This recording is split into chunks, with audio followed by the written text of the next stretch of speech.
Well, Richard Southern joins us now for a look at the day's top business stories. Richard, one of Canada's largest energy companies, packing its bags and heading south.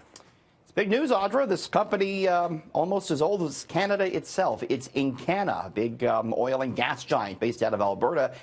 Yeah, it says it's leaving. It's going to the States. Encana announced it plans to move its headquarters to the United States and drop the link to Canada in its name. It's going to change its name from Encana to Ovintiv. And the reason for the move, it says, Audra, is that it will have more access to capital in the United States. But, you know, the bigger story here is that we've seen a number of companies abandon the oil sands in recent years, the result of a lack of pipelines, which has made it hard to grow, hard to make money.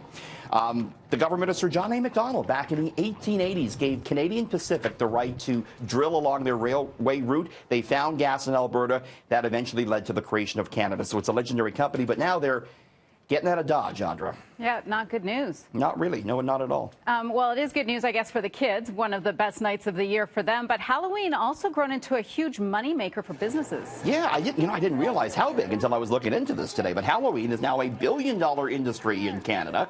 It's the second most successful holiday behind Christmas, believe it or not. Yeah, well, they want that candy, right? They do. And look at these numbers. 3.9 million is the number of children of prime trick-or-treating age tonight.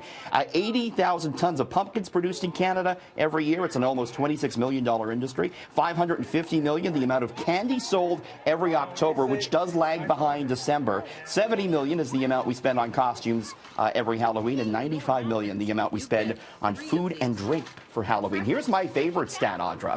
This is true for most pizza chains, including Pizza. Right. Today, Halloween is their busiest day of the year. They sell more pizza today than they do on any other day. I believe it. You're handing out candy. You want a little pizza. Nobody has time to make dinner, right? Yeah, you're rushing home, and yeah, it's even bigger than Super Bowl Sunday. So that's a fun fact. It's a big pizza day. Well, speaking of big money, popular American breakfast chain coming to the Toronto area. People will be excited to hear this, I'm sure. The International House of Pancakes. Look at that syrup, Audra.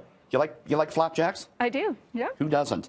It's planning to open 15 locations throughout the GTA, the first to open by summer of next year. And it's expected to create 900 jobs here. The company says Canada is a great spot to expand. They do have some locations already in the Niagara Falls region. They have 1,800 locations worldwide. IHOP was founded back in 1958 by two brothers who dreamt up the idea of a restaurant that centered its menu around pancakes, which was something very novel back then, but which is not so novel today. So it'll be interesting to see exactly how they do. They certainly have good name recognition, though, right? It's the portions, right? Like, you just go for the portions there. You think there'll be lineups when they open? Big stacks of pancakes. Yeah, we'll have to see. Again, you can go to Niagara Falls and you can go to IHOP, and there's a lot of places that do pancakes. I'm not so sure.